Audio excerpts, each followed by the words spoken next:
turn it around once we start the presentation. Nobody's signed in yet. Yeah, Ryan, how are you, Ryan?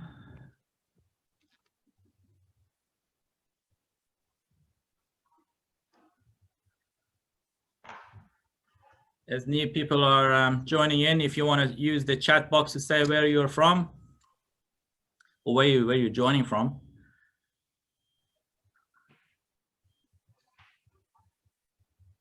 Craig, I think you're in Melbourne. Janice, my friend. Ryan on the Gold Coast, I think.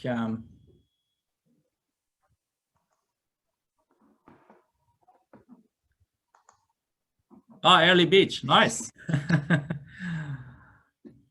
Lucky you.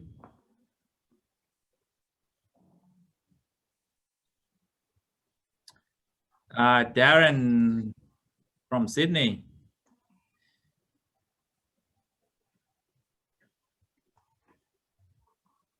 And David Morgan from Sydney as well. Matt from Melbourne.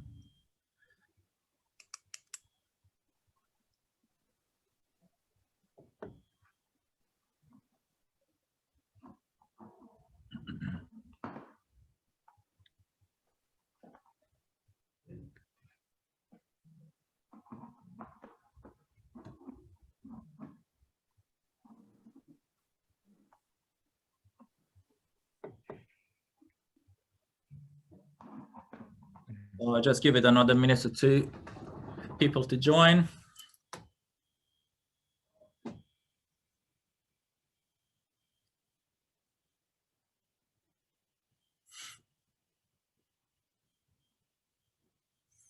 And you can always use the Q&A box for the questions rather than chat, please. And throughout the presentation as well, make sure you use the Q&A for questions. Yank from Sydney, how are you? And Jacobus Stoop from Victoria, hello.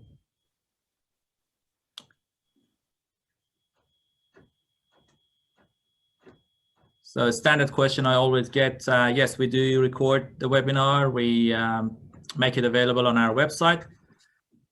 Presentation slides it will depend on the presenter if they want to, if they're happy to share it. But the recording will definitely be available after the webinar.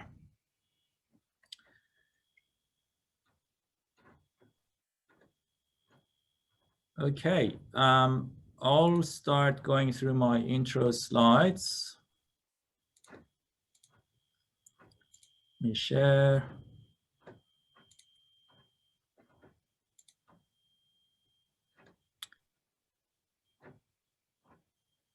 Do you see my screen, Abigail and Warren? Yes. Okay, good. So it's 11 o'clock in Brisbane. We start the webinar today. Hello and welcome everyone to the ACigs webinar series. This is webinar number 14. So we started in August 2019 and this is our 14th webinar of the ACigs or ASICs webinar series. Today is 10th of November 2020 in Australia. I know it's different in the US for Abigail. You live in yesterday. So welcome again. And this is just a quick intro about IGS, the Global Society. And we are in Australia, New Zealand, PNG, South Pacific, which is called ACigs or Australasian chapter of IGS. IGS has a website, geosyntheticsociety.org is the address, and as a ASICS member, you can access the technical resources, all the information about the Global Society, the events that they are running. It will be available on the website, so you get access to that. And our own website is asics.org. Which again, you can see the resources online, so recording of the webinars, All of our lectures, the technical resources are made available on the website. Events, so if you open the events page today, you will see the list of the events, specifically the online webinars from now until May 2021 is already scheduled and all on the website. Details will come soon for the June and July. So make sure you visit our website. And then the other thing is our membership campaign has started from beginning of November. So if you are keen to join, I encourage everyone to join the society through our website. If you had any questions, make sure you email us at info@ACigs.org. You can see here is a snapshot of the recordings of the previous webinars, which are all available on the website and then our YouTube channel. If you need a certificate of attendance at the end of this webinar, just email us at info@acigs.org and we can provide that certificate. And now today's webinar, the sponsor is TRI Australasia, and we thank TRI for sponsoring this event. And they will have some case study at the end of this webinar, and I think Abigail will present that as well. So the title of the webinar or presentation today is Factors in Leak Detection Sensitivity for Electrical Leak Location Methods, presented by Abigail Gilson. Just a quick introduction of Abigail. So she spent the first part of her civil and environmental engineering career as a containment facility design engineer and electrical leak location survey practitioner. She joined TRI in 2012 to focus solely on the implementation and advancement of electrical leak location technologies. She has over 16 years and 15 million square meters of electrical leak location survey experience. Her contribution to the field of electrical leak location includes numerous published technical papers, educational seminars, presentations worldwide, and heading the ASTM task group for the recent revisions and additions to the ASTM standard guides and practices.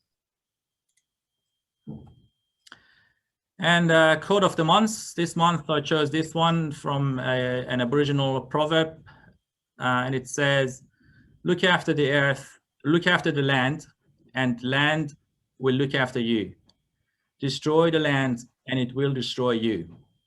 So it's how important we look after the land. And I think lining is one of the ways that we look after the land, and Abigail will take us through how we can better do that using the technologies in the leak location survey. Thank you, and over to you. Floor is yours, Abigail. Thank you, Sumac. Let me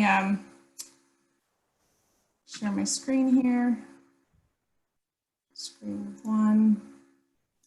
Need to move my window here. Okay.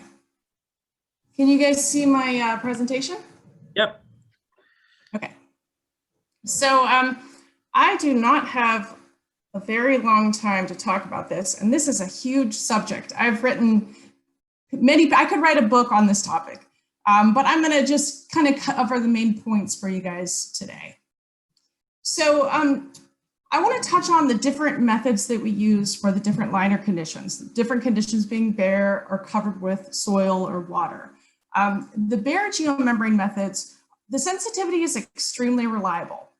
The most commonly used methods are the water puddle or arc testing method. We have water-based methods such as water lance, water puddle. We have high voltage methods such as spark testing and arc testing. So these are just the two most commonly used ones of those. For the water puddle method, the water is applied and it carries the electrical current in the water. So the applied water should not be allowed to flow to ground. It needs to be contained inside the lining system that's being tested. The arc testing method uses an extremely high voltage, and it actually uses the air to carry the electrical current. It's like a little lightning bolt. The geomembrane has to be exposed, clean, and quite dry. The covered geomembrane methods that we use is the dipole method. And there's actually two ASTM standardized methodologies for the dipole method. There's ASTM D7007 and D8265. And I'll touch on the difference between those two, but they're all the dipole method. The thing about this method is that the sensitivity is highly dependent on site conditions. When site conditions are poor, there's really not a lot you can do to fix the sensitivity. You have to fix the site. So I'm going to talk a little bit about the bare geomembrane testing sensitivity, but most of my talk is focused on the dipole method, the covered geomembrane method, because that's the one that we really need to focus on as engineers and practitioners, because the bare geomembrane methods are really easy to get right. So this is a photo of the water puddle method. So it's just applying water to the top of the geomembrane. The electricity flows through the water. When you have a hole, your electronics beep and let you know there's a hole. So what factors into sensitivity? Well, there's a thing called a gain on the meter, and you crank up the gain, you're actually cranking up the sensitivity of the instrument. The problem is that when you have water flowing off of the survey area, you end up having to lower that gain because otherwise it just maxes the instrument out. It tells you there's a hole there when the water is just dribbling off the side of the liner. So another thing that might cause having to lower the gain is very thin or highly conductive geomembrane. That's unusual, especially, I mean, usually you're doing HDPE, some kind of polypropylene perhaps. But you know, something like EPDM, it's more highly conductive. Or if you have a highly conductive underlying layer, which again is somewhat unusual. So the other thing that affects the sensitivity of this method is the ability of the water, the physical ability of the water to go through a given leak. So if you have something like a knife slice, it's going to be a little harder to get that water to flow through the leak. It's also going to be less sensitive on steeper side slopes. It's also going to be less sensitive on something like wrinkles. The water has to physically get through the hole in order for it to be detected. So operator care is really important. All of the bare geomembrane survey methodologies are very operator dependent. So it's all about how slowly and carefully the operator applies that water and allows sufficient time for the water to actually get through the leak. This is what the arc testing method looked like. You don't see a whole lot unless there's a leak, and then you'll see a little lightning bolt kind of going through the leak, and the equipment will send an alarm. I like to use a 1 meter wide, we call them a brush, even though it's more like a flexible, it's a conductive plastic that kind of conforms to the surface of the geomembrane. So what makes this more or less sensitive is simply the applied voltage. You want to get the voltage as high as possible without getting what we call false positives, where some electricity will actually flow through the geomembrane even when it's intact if the voltage is set too high. The higher the voltage is, the longer your electrical arc is going to be. The maximum for the electrical arc is about like 2.5 centimeters. So what would cause one to have to lower the voltage? Well, wet and dirty geomembrane, it causes these false positives. It attracts the current. The little puddles of water, it'll just attract the current and it'll give you a positive signal on that puddle. So you have to dry it out in order to actually test under that puddle.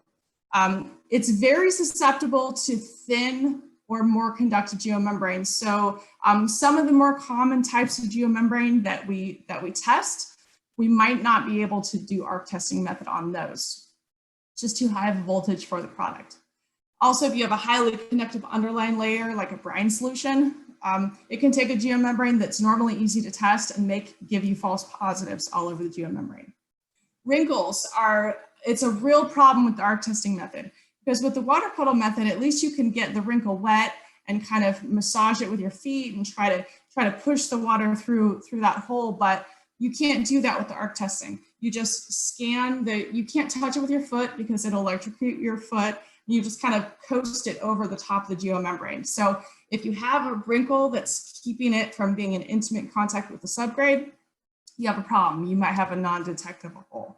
So operator care, again, very operator dependent.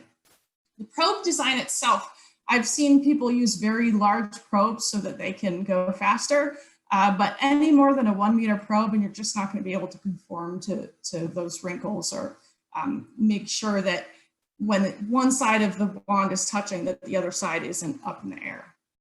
You want to keep that intimate contact. So that's all I'm going to say about the bare geomembrane methods. Moving on to the covered method, which is actually the dipole method. So we have D7007. It's been around for about 2 decades or more, and it's been largely unchanged since then. The report output is basically whether or not you found leaks and where. So it doesn't require the presentation of data. It doesn't require maps. Just, basically a drawing of the survey area and where leaks were found. It suggests proper site isolation when practical, but doesn't require it. If you have poor sensitivity, it says to make a tighter grid spacing, so increase your measurement density, and prescribes going down to a 1 meter by 1 meter grid if you can't see, if your sensitivity is awful and you can't see your artificial leak at all. But it never fixes the problems with site sensitivity and improper site conditions. There's really not a lot of technical documentation other than the signal to noise ratio, which is basically the signal that an actual artificial leak gives off divided by the background noise. For many reasons, that's not very meaningful. I'm going to show you some examples today of how that's a little bit misleading. And I've also written a couple of papers on that as well. And I'll be referencing those throughout this presentation. ASTM D8265 came out last year, and it was mainly to address the inadequacies of D7007. It details proper site preparation and requires the documentation of any improperly prepared sites. And the main thing is that it requires a complete electrical map of testing results. So what this does is it makes the testing results reviewable by everybody. So just gonna, in one image, I'm gonna really explain the differences between D707 and 8265. This is an electrical map. The 8265 are the voltage data collected by the dipole throughout the survey area. This is color coded so that the green, yellow, and white colors are positive values, positive voltage values, and the red going to blue, going to black are negative voltage values. This is important because it's the shift from negative to positive that usually indicates that there's a leak. So I'll teach you real quick how to read this map. The current injector is in the middle and it creates a polarity of the whole survey area by creating positive on the bottom, negative on the top. That's where the current's traveling into the pad. We want to know where the current is going out of the pad. So it's actually the opposite or the inverse. So we're looking for, it's usually a circular, two circles on top of each other, stacked right on top of each other with a negative on the bottom and a positive on the top. It doesn't always go negative positive. Sometimes the whole curve is shifted in the negative region or is shifted to the positive region. So you see, like, for example, leaks number 6 and number 7 here. All of these are negative values, but you still get the dip followed by the peak. It looks kind of like a butterfly turned on its side. So when you plot these in 3 dimensions, voltage being the z-axis, so you have X and Y of the survey area, and you're looking at the actual shapes of the leak signatures. It has a very, very distinctive shape. It's almost like a little spider or a butterfly. And even if you don't have a strong polarity, meaning negative to positive, you can easily see those leaks. The interesting thing about this map is that I could not get the prescribed 3-to-1 signal to noise ratio that D7007 asks for on a 1/4 inch artificial leak or 6.4 millimeter artificial leak. Down here, you can see the artificial leak is here. You can see the butterfly pattern, but it doesn't have a strong polarity, and the signal strength was just under 3-to-1. It was like 2.5-to-1. But at the same time, at this site, I had good enough sensitivity to find it was probably a 0.3 centimeters or 3 millimeter long knife slice, which was leak number 8 there. So I had good enough sensitivity to find a knife slice, but I couldn't see my artificial leak very well. So this shows you that the artificial leak is not a super good, it's great for making sure everything's hooked up correctly, but it doesn't really give you a true representation of the sensitivity of a site. There's so much that goes into sensitivity, and the contours on the mapping are one of them. So sometimes we get very jagged contours because we have slightly desiccated cover material, and it's very difficult to read the voltage map. If that's the case, it adds some uncertainty to your testing results. And according to ASTM D8265, the folks paying for the survey and the engineers asking for the survey and the folks reviewing the survey deserve to know what that level of uncertainty is. So by teaching you folks to read these maps and showing you the complete results, it's a complete accountability for exactly what happened. So you can see that we covered the entire survey area. They were supposed to. We've documented issues with perimeter. I call it perimeter leakage. There was a berm installed here that was not supposed to be there. I didn't have complete isolation of the cover material. Up at the top here, we have perimeter leakage. This was actually due to runoff. It was actually raining this day when I collected this data, and so we had sheets of water running off the top of here. But the important thing is that the method worked and that we were able to pick up the leaks that we did. So, so what affects dipole method sensitivity? These things are numbered from most important to least important. Number 1, site conditions. This is the most important thing in sensitivity. There's nothing that I can do with my equipment to fix problems with site conditions. I need the survey area to be moist enough, and I need the cover material to be isolated from ground. The cover material needs to be an island. The testing area, the soil in the testing area or water in the testing area has to be completely contained. You can have geosynthetics going out, but they should be dry. So any dry spots, any areas where it's not isolated, that is what is going to affect sensitivity more than anything that I can do with my instrumentation. Number 2 is dipole spacing. This matters, but not nearly as much as site conditions. Cover material mineralogy. This will affect the size of the leak signal.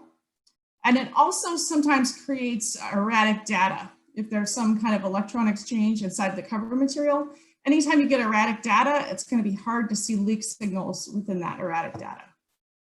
Cover material thickness is a factor.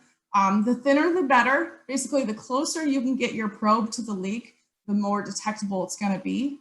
And the maximum thickness of your cover material should be about equal to the dipole length. So for example, if you use a 3-meter dipole, I wouldn't suggest any deeper cover material than 3 meters. And measurement density, I put this on here because it's a factor, but it's not a big factor. I'm not going to talk about the last 3, but I am going to talk about site conditions a whole lot and dipole spacing. So this is the yin and the yang of proper site preparation. Moisture, isolation. They're equally important. You can't have one without the other. They work in tandem. You need both of them. The most common question I get is how much moisture do I add? This is a dipole method testing apparatus. This is water truck. It's really great if we can get watering actually during the survey, immediately preceding the survey. So how much moisture do I add? Well, there's 3 reasons why I need to add moisture. The first one, and this is the only one that ASTM D707 addresses, is that the cover material needs to be conductive. That's really, really easy to achieve. You can achieve it with most soils with a 0.5% moisture content. Something like sand that's coarse and not conductive, you might need 6%, but it doesn't need a lot of moisture to be conductive. The second reason you need moisture is small holes. So if the hole is small enough that the cover material is not going to fall in the hole, then it needs to be wet. So the liner needs to actually have leaked at some point in the past, hopefully right before or during the test. The third reason I need moisture is because my dipole probes themselves they need good contact with the cover material. If it's bone dry and I put those probes on there, I'm going to get erratic readings. They won't stabilize. So when we come to a site and test, or when a testing company comes to a site and test, they're only going to be able to tell you if the surface is desiccated or not. Everything else is just, I mean, they can make observations, but we don't know for sure if you've watered everywhere in the cell. We can only tell you whether we need water for our probe contact. So one addition to 8265 is the documentations of site conditions.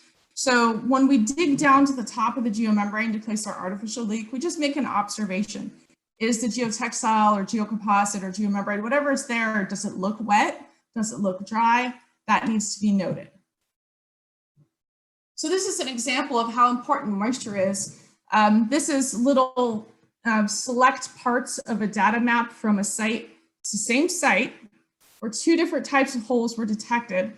Leak number 1 was detected in a really wet area. Leak number 2 was detected in a drier area of the same survey area. And look at this nice leak signal for leak number 1, which was a pinhole so small that we couldn't see it. How do we know it's a leak? Well, we take a multimeter and we can show you exactly where the voltage drop is. And if you want, you can cut it out and hold it up to the light, and I guarantee there will be a hole in there. Leak number 2, you can see it's not for a lack of data, that this thing didn't have a very good signature. I mean, you could see all these data points taken. The signal is just not strong. This survey area had a lot of issues with isolation, but still, this is a big hole. This is like 6 centimeters or so wide, but it was in a dry area. So the electrical contact wasn't as good. So it didn't have as big of a signal. So moving on from moisture, what do I mean by isolation? I mean an island. So this is a photo of landfill cell. This is the new cell. We need this isolation trench between the new cell and the old cell. See this positive circle here? I'm going to put my current injector in here. And I'm going to put my return for that power supply outside. So if this isolation trench is not there, the electricity is just going to short circuit. Going to find whatever soil or water path it can to get back to this current return electrode. So this is a kind of a funny shaped landfill, but you can see the exposed geosynthetics along the entire perimeter of the landfill. We have our access road where they've used to place material. We want to cut that. We want to clean it out. We want to dry it out as much as possible. This isolation trench actually has geotextile in place. Geotextile is okay as long as it's dry and it's not wet. We sometimes have to test with wet geotextile, and it is what it is. And I'll show you what that looks like on the mapping when we have kind of wet issues with wet geotextile. This is the crest of an anchor trench. What they usually do is they just leave a windrow of soil right near the crest so that they can just push it over once we're done testing, but we want to see the geosynthetics exposed. If we want to water during the testing event and we need to drive the truck on and off, it's a really good idea to have this geomembrane isolation flap. So you can weld this little flap of liner, or you can lay it down as well. You don't have to weld it, but it'll bisect the road and it'll allow the truck to drive on with the electricity not to go by. So as design engineers, you have to think about the perimeter of every single edge of these containment facilities. You want to consider access roads, temporary terminations, acre trenches. Also consider the direction of runoff. In wet climates, you have these nice isolation trenches. When it rains, they just fill up with water. Obviously, it's not an isolation trench anymore. So think about how to get the water out of those trenches if you do have rain events. Consider geomembrane flaps. You can, sometimes the flaps are dual purpose. I have an engineer who uses flaps to do the testing, but then they can also manage stormwater with them as well. So I have a couple of case studies with you guys to illustrate all the points that I've talked about thus far. So this is a case study where we had to test the primary geomembrane of a double line facility. And the isolation trench along the tie-in, the existing landfill, was not cut. It was all filled in. But we could see the artificial leak okay. The artificial leak was placed in a location that was away from the tie-in area, but it was actually quite easy to see. As they monitored the landfill, they knew that there was leaks. We did find one hole on the first survey. It was not near the tie-in, it was away from the tie-in area, but it did not solve the leakage problem. So we were asked to resurvey it. They still didn't want to create the isolation trench because they didn't want to create more damage to the geomembrane. So we just increased the measurement density. Well, it didn't fix the problem, of course. So they finally excavated and created an isolation trench along the entire side. This is what was hiding from us along that tie-in. It was larger than a 1 meter diameter hole. It was gigantic and it was really wet. So you think, how can this happen? How can this hide? Well, here's the mapping from that testing event. And this map is parallel to the direction of the survey, and this map is perpendicular. But right where that hole was actually right here. See this big blob of black? This is kind of what it looks like when we try to pinpoint that thing. We can see it on this axis, but then we try to pinpoint it along the tie-in, and it just all is so strongly negative, and it trails off to the ground that you just can't locate it. So after we created the isolation trench, you can see this is actually a couple different contour intervals. It's a larger contour interval on the right. This is that monster hole, that leak number 1. We also found 6 more leaks along that tie-in that were now locatable now that we had that isolation trench in place. So the current will find the path of least resistance from the current injector to the current return. A leak is only going to be detectable if you actually have current flowing through it. So the leak has to be moist, and there can't be some stronger current path where the current is going preferentially. So, so you want to, as a designer and as a testing agency, you want to make sure that the current only has the opportunity to go through leaks.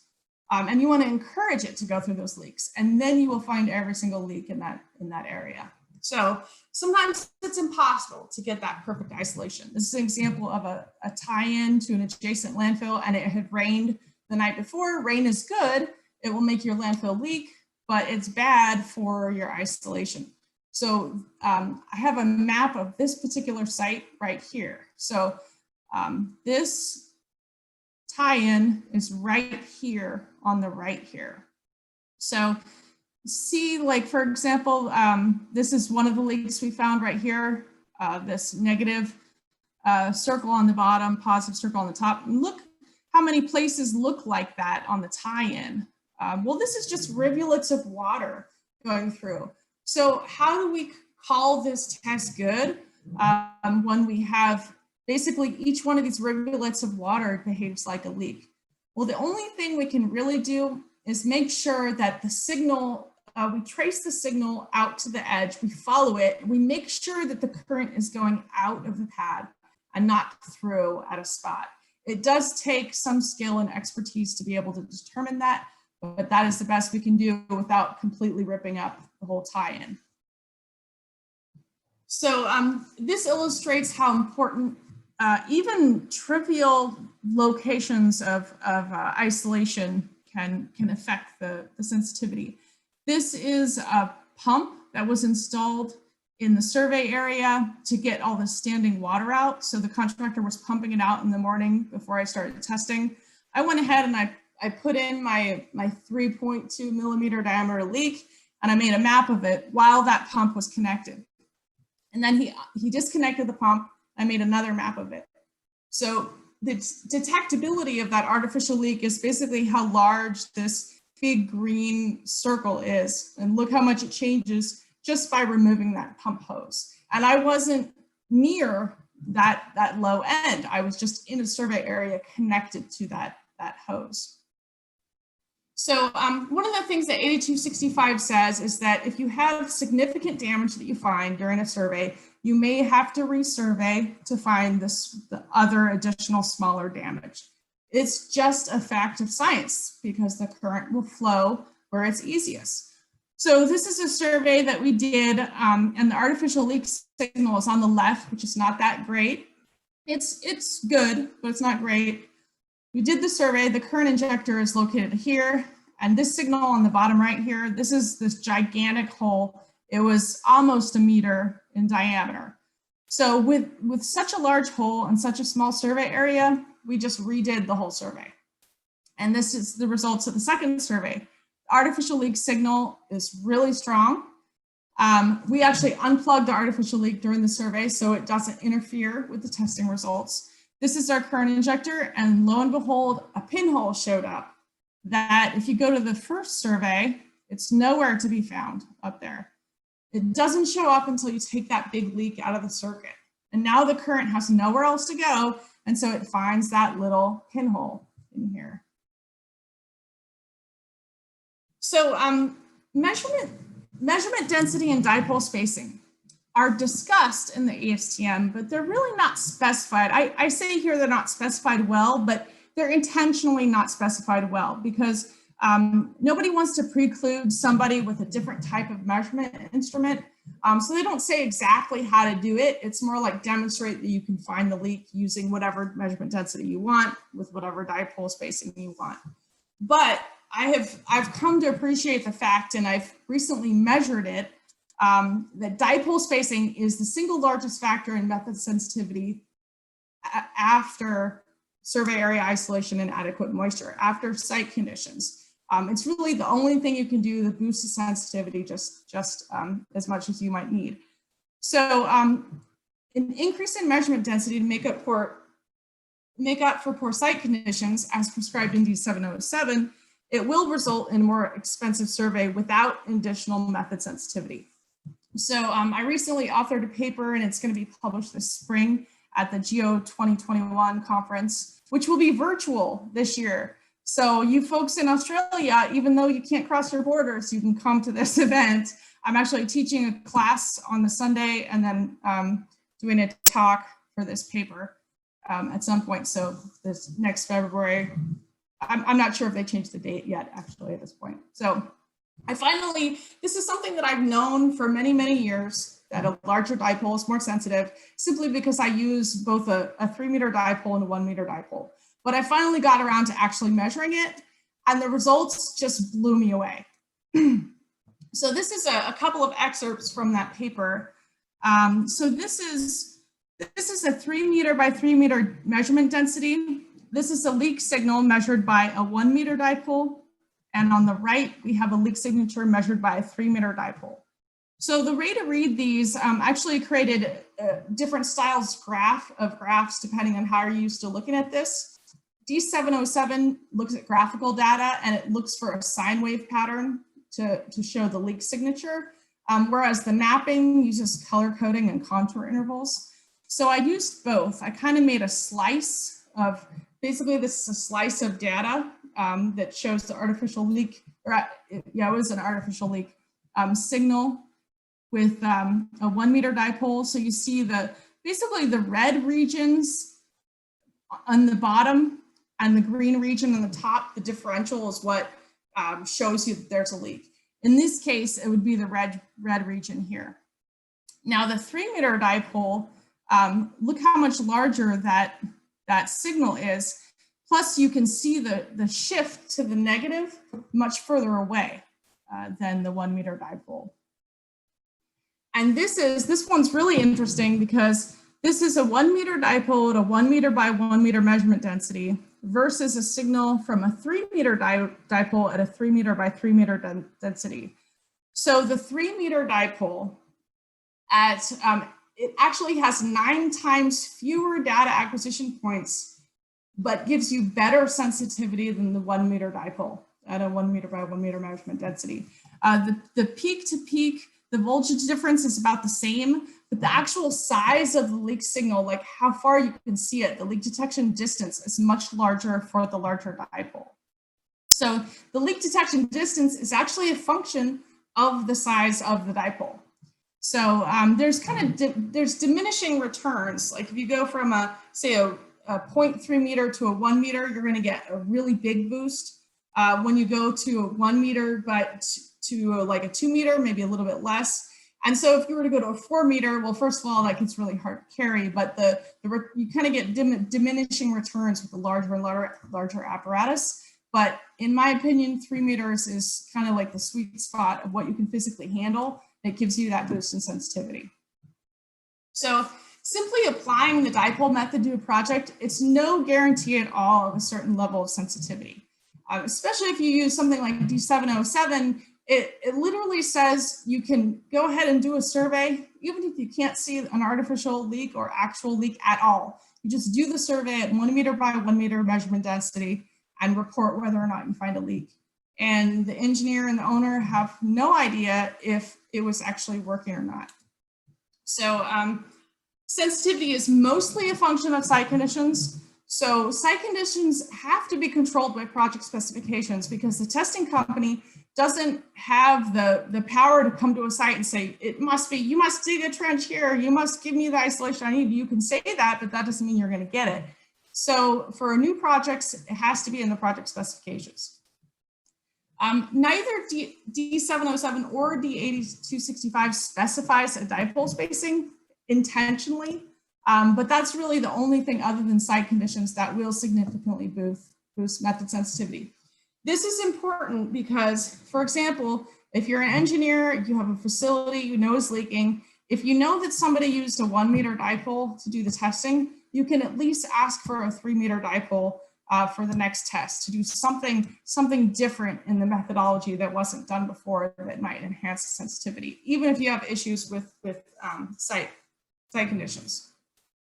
So for specifying soil covered surveys, you do want to specify ASTM D8265, but also provide site preparation details in the specifications so that the contractor bidding on the project, building the project, is aware of the support requirements and what they have to do to give you the testing conditions that you need.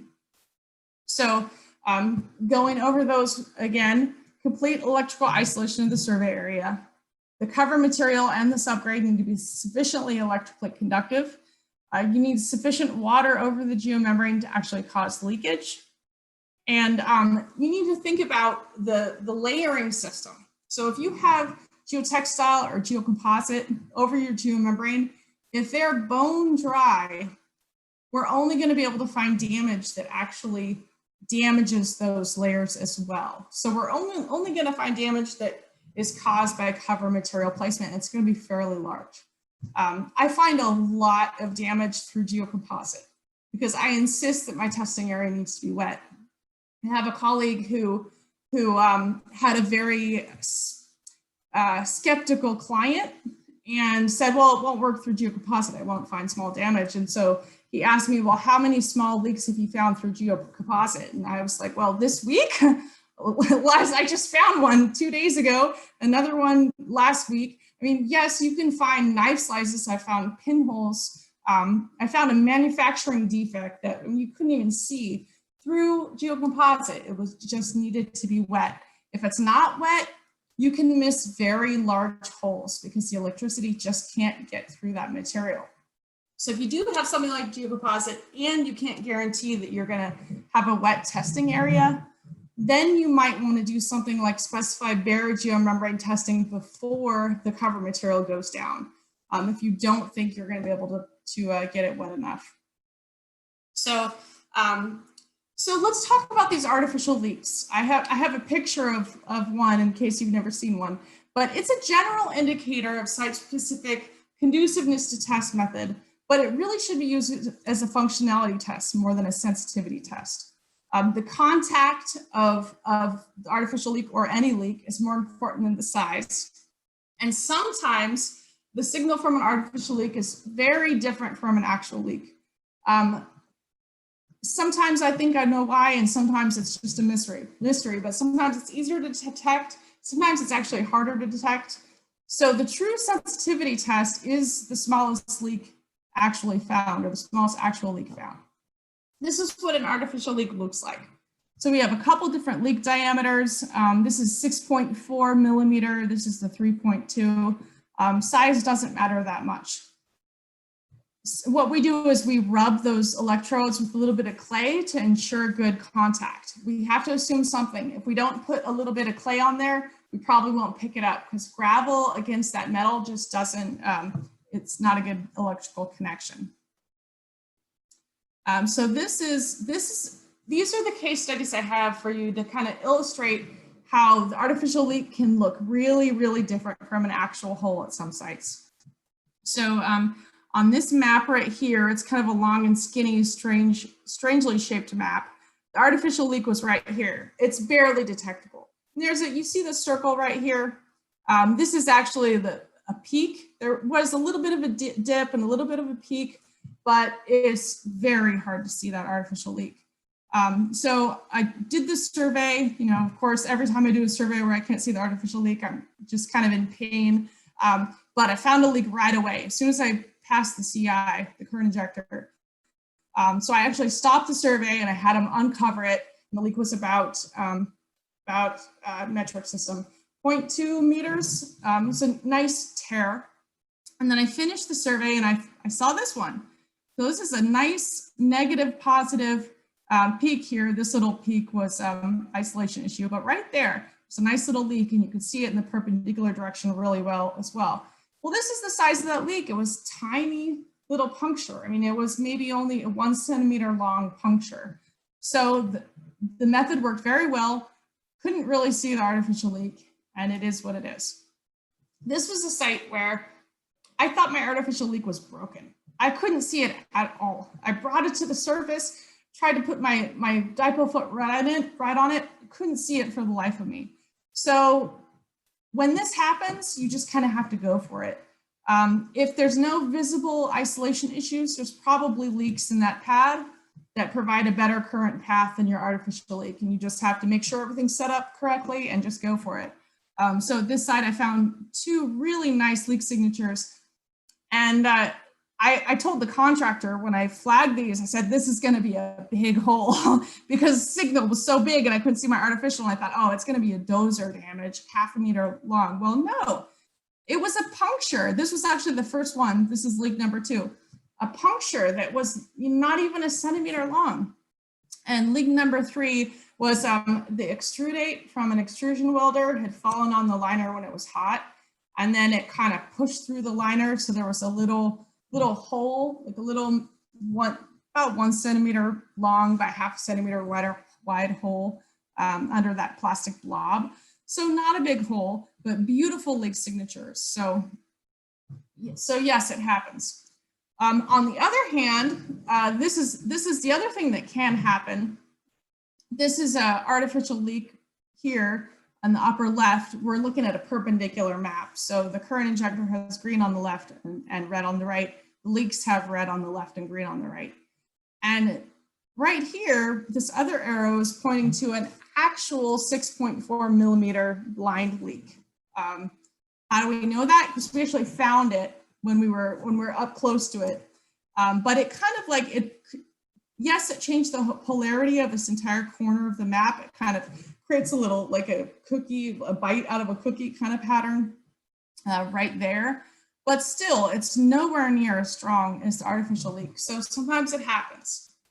Usually in really dry sites, it's easier to see the artificial leak. Usually in really wet sites, it's harder to see the artificial leak because it's so wet, the current wants to go to the holes that have the better contact in the survey area. So I'm going to talk a little bit about ASTM D7909, which is a guide for the placement of blind leaks. Why? Because I've just explained to you how artificial leaks aren't sometimes representative of the actual sensitivity of a site. The actual sensitivity is determined by an actual leak. So I used to not like blind leaks, but I kind of had an epiphany, and I realized the way to make this work for everybody is to create an actual leak in the liner. And for us, when we go to actually do the test, show us where the actual leak is so that we can check it, make sure it's detectable, and we have the chance to improve site conditions before we actually do the test. The way this was written before is that engineers would would place a blind leak somewhere in the survey area and you didn't know, and you just did the survey as usual. If you couldn't pick it up, you had to figure out, why didn't I pick it up? And if it was due to site conditions, you were supposed to resurvey the whole site again. Well, nobody ever wanted to do that, both sides, especially if it, it was due to something like a poor contact condition of the hole. So much better to give the opportunity to check the site conditions beforehand. So this particular ASTM was actually just balloted. I got 1 negative on the ballot, which is not going to be persuasive. So probably by next year, by mid next year, I bet these changes will be incorporated. So, and then the owner or designer can also opt to put a blind leak somewhere else. So create an actual leak, point it out to the leak location practitioner, and then if you want, put another leak where we don't know where it is, somewhere else out there. But the important thing is that we're given the opportunity to improve site conditions, so it's better for everybody. The one thing is that no matter what, you should know by now in this presentation that significant leak anywhere in the lining system can preclude the detection of some other leak somewhere else. So if you do put an actual leak in the lining system, we can't pick it up. It does take some expertise to figure this out, but sometimes you just have to have a leap of faith and do the survey anyway, and you will find that big whale of a hole that's sucking all your current once you have the mapping done. The other thing is if you create an actual leak, make sure you locate it where it can be dried out. So we can actually excavate it, dry it out, and kind of remove it from our survey area so that we can have a clean survey done, especially if the survey area is really small. So, so I wanted to refer this guide to you all, and also remind you that if you do create a hole, create it properly, which is removing the geomembrane, make sure that you don't remove the subgrade, make sure there's contact through the hole. Do it when the liner's being installed, don't do it after the fact, because if you excavate the cover material, then that hole's kind of doctored. We want it to be representative of the whole liner installation. Make sure to record the location of it via GPS and read through the details in the guide. Make sure everyone involved in the project is on board with the plan ahead of time. Make sure the owner knows you can't just poke a hole in somebody's site without them agreeing to it. So moving on to actually doing really well on time. So this is the TRI Australasia and TRI Environmental in Generals. This is our DDS system. So you've seen a picture of this before. What's unique about this is that it doesn't just have the GPS and the voltage measurements on the left and the right. Every time we press a button, it actually records voltage from between the front legs and the back legs. So we're actually creating 2 maps every time we press a button, each time we create one of these maps.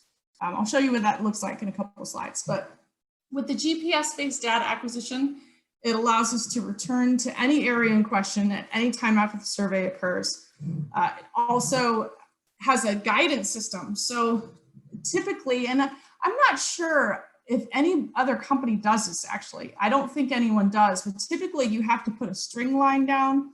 Even if you have GPS equipment, you still need the string to guide the equipment. But we have a navigational system where we create a local coordinate system. We don't need the string lines. And it basically tells us where our axis is virtually. So we just follow the number on the screen. And then we can have a completely straight line. And we can also have an oddly shaped survey area. So it doesn't have to just be square. Like for example, if you have a strange circular pattern, it would be really hard to lay string lines in a strange amoeba shape or circular shape. But because we have a GPS, we can just take as many data points we want to define an outline and get a lot of really good resolution around corners and strange areas. So the string lines, they don't have the same accuracy as the GPS. They can blow away in the wind. You have to manually keep track of them. And it saves days of labor laying those string lines out. So the thing that's unique about our double dipole is that it acquires data in 2 directions, parallel to the survey and perpendicular to the survey.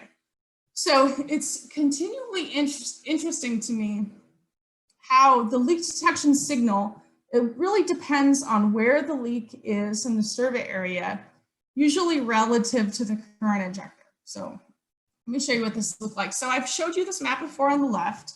This is the parallel direction of the survey. How do I know that? Because everything's oriented up and down. So the dipole was walking from the bottom to the top and the top to the bottom, so vertically. So while we were recording the data for that, it actually recorded all this perpendicular data on the right here. The thing that's interesting about this is look at the largest cluster of leaks here. It's right to the right of the current injector here, how strongly you see it on the parallel map and how not so strongly you see it on the perpendicular map. So at every single site, in fact, I was at a site today where you could barely see a leak signature on the parallel map, and I never would have noticed it if I didn't have the perpendicular map, because there's always one map that's stronger than the other. So for example, this little knife slice that I found over here, you can see it on the parallel map, but it's completely invisible on the perpendicular map.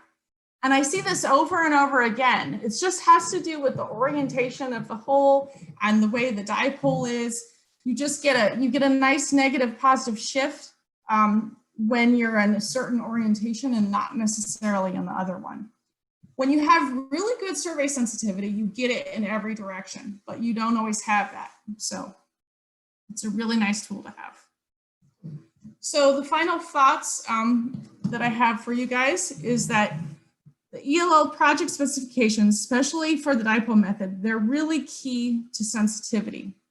They should aim to maximize the method effectiveness and consider project-specific geometries, materials, design goals, and challenges.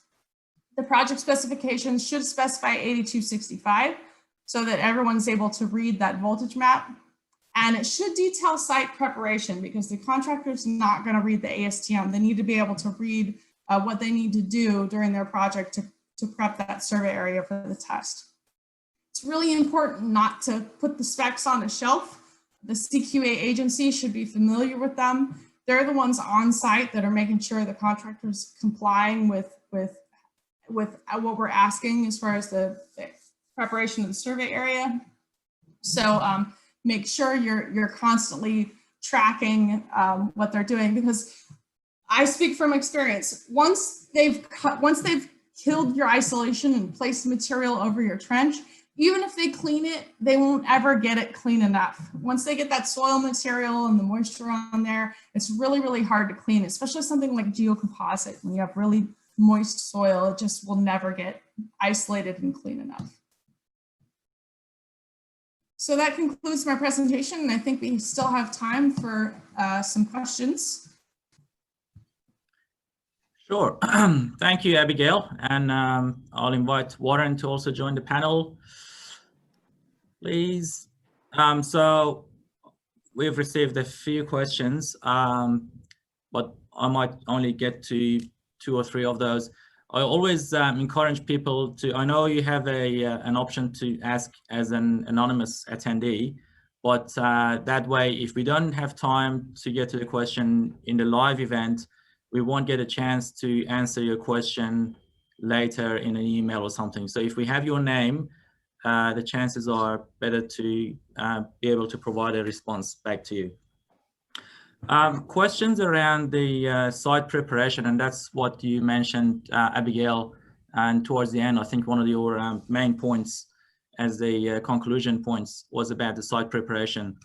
So the experience in Australia is that where the specification calls for a leak location survey, it only refers to ASTM and not much detail. Warren, you can correct me if I'm wrong here. Not much details about how to prepare the site. So my experience has been around, you know, having you guys or the practitioner in a conference call or somehow a meeting with the site people a week or 2 weeks or a couple of days before the actual location survey and discuss the requirements. This contractor or QA person can send photos or even videos from the site, what it looks like. And then the leak location practitioner can come back and say, I want this here, I want this here. So we sort of workshop that together. What do you think about that? I think that's kind of a liability. I mean, it's great if it comes together at the end, but in my experience, and I'm speaking from American experience, when a contractor bids on a project and he doesn't understand that he needs to create these isolation trenches, it can throw a wrench in his whole construction plan. So, he needs to know ahead of time that he needs to leave those trenches exposed so that he can make a plan. Well, at what point am I going to fill them back in? A lot of times a design engineer they want to know about that because they want to control when it gets filled and how they drive on it and what areas get tested and what areas don't get tested. So yeah, I think that engineers like numbers, and it's easy for them just put D707 or A265 in a spec. But as engineers, we need to be educated. And I would rather see a spec that details site preparation and doesn't have an ASTM number, honestly, because that's the most important thing. The contractor has to know in the bid stage, because it does cost. For example, watering the cover material in dry Australia in sites that might not have a lot of water, they need to know ahead of time. So if you wait until the end like that, you might get lucky and everyone's willing to go the extra mile and get the prep done at the very end, but it's kind of a risk, in my opinion. So then that might be a pre-engagement with the leak location practitioner to develop those criteria. And I think from our perspective is the access roads, we often run into the access ramps onto the site, and we never get those things perfectly clear. And it really is important, if they're going to do leak location, that they put an isolation layer, 10 meter by 7 meter piece of HDPE down, and build your access ramp on top of that, and then clear that off at the end of it. It's such a simple thing to do at the beginning of the contract. It's so difficult to fix at the end of it. Yes, totally agree. Even if you just throw a scrap of geomembrane down, it's easier to clean when you remove it. It's impossible to get that dirt out of geocomposite and geotextile. It just doesn't. It'll never be clean again. Yeah. And I had a few questions, and that was my question as well, because I remember I asked this question from Warren when we were recording that podcast episode. Warren, if you remember, I asked about, how many, like when you're doing independent testing on geosynthetics material, you mentioned you were getting a lot of failures, and then it's become like the trend is moving, positively, and you're getting less and less failures. What is that in the leak location survey? I mentioned in the intro, Abigail, you've done how many square meters? So. It's incredible. It's incredible. I think I'm getting better at finding smaller holes, so I'm not disappointed a lot, but I am so disappointed when I don't find holes. And I think, you read the literature and they say 4 holes per hectare, and I'm thinking, where are these projects? I want to go there, because, really it's incredible. And this is the thing that I tell my clients is there should not be leaks in the liner. Every leak is caused by a mistake or an accident. So, every hole that we found is a mistake or an accident, but they shouldn't happen all the time. So, you go to these sites and there are 0 leaks, and I basically interview the crew because I don't believe it. Like, I talk to the CQA guy, ask them about placement methods. I ask them about their vacuum box tester. And it's, we don't have to have holes. And I'm seeing fewer and fewer, but there's a caveat for, I might have two sites without holes, a couple sites with 1 or 2 holes. And then I go to my 5th site and I've got 20 holes in a hectare. It all goes down to the care that's put into these projects. And if the care is not there, and you have sloppiness, and you have workers who don't care, and you have bad methods of placement, you will find the mistake, you will find the problem. And if it's something that's occurring several times, it's often all over the place. Yeah. So, like, for example, puncture damage, when you have aggressive angular gravel, if you find puncture damage in one place, it's like, uh-oh, you're going to find it somewhere else as well. So. Yeah. And you can tell us from the Australian experience, Warren, you're seeing the trend improving? Yes, I think we're finding it harder to find holes. Having said that, though, from my experience with this, is if you have a site where there's good site supervision, so you've got CQA guys on site all the time, particularly while they're placing the gravel, you tend to not have as much damage. If it's some site in the middle of nowhere and nobody's watching the contractor, and I apologize to the contractors, but you just got to go on a bobcat or an excavator shoveling out gravel. That's where we tend to find holes, because it's a rush. It's about getting the gravel down as quickly as possible, and there's nobody saying, what's your thickness, what's your speed, what's your turning, all that sort of thing. Those are the areas where the liner gets damaged. Yeah. And then you talked about the what we call blind hole here, and you mentioned artificial holes. There has been cases that you know, the contractor makes a hole that, and they forget about it. They like the leak location survey cannot find it, and then we say, okay, can you tell us where it was? And they don't remember. So if you come across those, so important. It's so important to follow that guide. It's very well written. So cool. So the other question is about, and maybe this is maybe a Warren question, because you provide this service here in Australia. Timeframes. Is there a ballpark that for a dipole, for a water lens or water pond, water puddle? Well, yes, there's sort of square meters per day that we can do. And we budget on around 15,000 square meters a day for a dipole test. And that really depends on how big your site is. Obviously, the bigger your site, the faster we can go, because if it's a small site and we spend the first day a few hours checking blind, artificial leaks and setting up equipment and so on. And once you get into the flow of things with a bigger site, you can move faster. So ballpark figure around 15,000 square meters, allocate that. For bare membrane surveys, around 5,000 square meters if it's a flat site. We recently did a job where we were hanging off harnesses and we're having to use utes to hang people off. Then we're down at 2,000 square meters a day with the bare membrane survey, because we're on a side slope. It's 1 and 2 and it's smooth geomembrane. So it really depends from site to site. But if you use those sort of figures, 15,000 to maybe 20,000 square meters for dipole, 5,000 for a bare membrane on flats, and 2,000 to 3,000 on side slopes, those are the sort of figures that you could work with. Yep. Okay. And then last question, I have maybe another 4 or 5 here, which I will email to Abigail and Warren if you can just write answers back. And like I said, unfortunately, the 1 or 2 that send the question anonymously, we cannot get back to them, because otherwise, like, you can always send us an email to info@asigs.org and we can get your questions answered. About conductive geomembrane versus, you know, wet methods. What's your experience with that? And I know you said be answering this diplomatically. Conductive geomembrane, you asked? Yeah. Like conductive back geomembrane. Yeah. So okay. like a coated conductive layer on the geomembrane. Right. So if that material is not installed per the guidelines, they call them the leak location liner guidelines. If they're not installed by those guidelines, we're going to get false positives and the sensitivity will be affected. Okay. So yeah, because the panel overlaps, for example, if you don't cut the conductive backing part of the material over the overlaps, you potentially have a little short circuit through the overlaps because the conductive backing is not broken through the weld.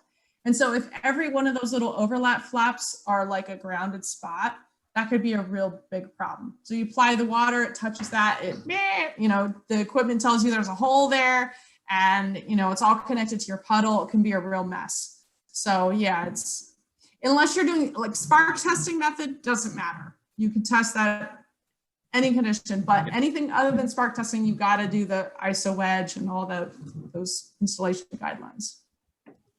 Sure. I'd say though that if you had a conductive liner and it was done properly, it's better than a standard. Yeah. Oh yeah. Geomembrane. I mean, that's the caveat. If it's done properly, it's better than a normal geomembrane. Sure. Perfect. So thank you, Abigail, again for staying up. I think it's like around maybe 9 p.m. now your time. Yeah, it's a little past my bedtime. And yeah, we try to figure out a suitable time that works for both of us. But thank you for your time, and thank you for the presentation. Very interesting and very informative. And thank you, Warren, for being on the panel and answering the questions. And I'm sure there will be more questions coming through that I will email all of them to you. And if you can please spare some time, answer those questions, that would be great. So all of our audience, thank you very much. This was our last webinar for 2020. We won't have a December webinar. We will actually have a regional one for our PNG colleagues in December. But ACigs series will start again from January 2021. And like I said at the beginning, we have scheduled the first half of 2021, confirmed the dates, presenters. You can jump on our website and see all the details. And the second half will come through very shortly as well. So we have a good lineup of really interesting presentation and well-known speakers coming up in 2021. Thank you again for your time, and we will catch you later in our next webinar. Thanks.